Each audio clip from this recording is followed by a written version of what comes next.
Proyek Food Estate mendadak menjadi sorotan jelang Pilpres 2024.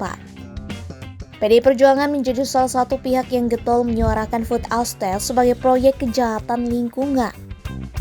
Sekretaris Jenderal PDIP Hasto Kristianto menyebut proyek Food Estate sebagai kejahatan lingkungan. Pernyataan itu disampaikan Hasto sekaligus merespon soal dugaan aliran dana hasil kejahatan lingkungan ke partai politik. Dia meminta Pusat Pelaporan dan Analisis Transaksi Keuangan (PPATK) untuk menelusuri kasus tersebut.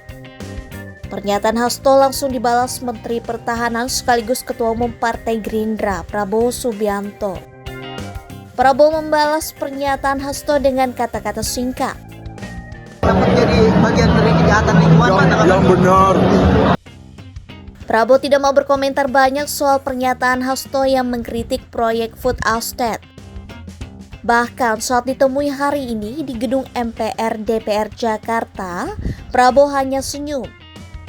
Bukan hanya Prabowo, Menteri Pertanian Syahrul Yassin Limpo SYL menanggapi santai ucapan Hasto.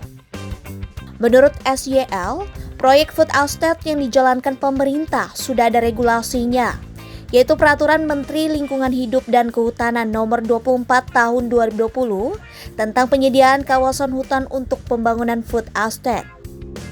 SYL menambahkan proyek Food Estate tetap akan dilanjutkan pada tahun depan.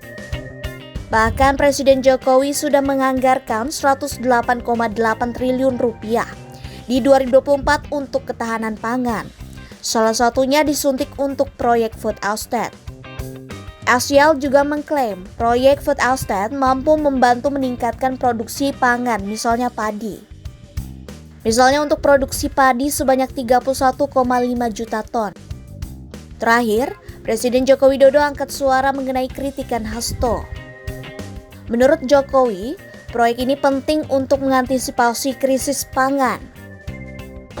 Kita itu membangun food estate, lumbung pangan itu untuk dalam rangka mengantisipasi krisis pangan. Menurut Jokowi, saat ini hampir seluruh negara tengah menghadapi krisis pangan. Seperti negara yang mengonsumsi gandum saat ini juga tengah menjadi masalah. Begitu juga dengan negara yang mengonsumsi beras tengah dihadapi masalah harga jual yang naik. Sehingga pemerintah melakukan langkah antisipasi dengan pembangunan lumbung pangan. Selain itu, menurut ex-Gubernur DKI Jakarta, membangun lumbung pangan tidaklah mudah. Di mana banyak percobaan penanaman tanaman pangan yang gagal sehingga harus dilakukan beberapa kali. Ia mencontohkan seperti yang terjadi di lumbung pangan di Humbang Hasundutan, Sumatera Utara, dan di Pulau Pisau, Kalimantan Tengah, lalu Gunung Mas, Kalimantan Tengah. Diketahui, proyek Food Estate digagas Presiden Jokowi sejak awal periode kedua kepemimpinannya.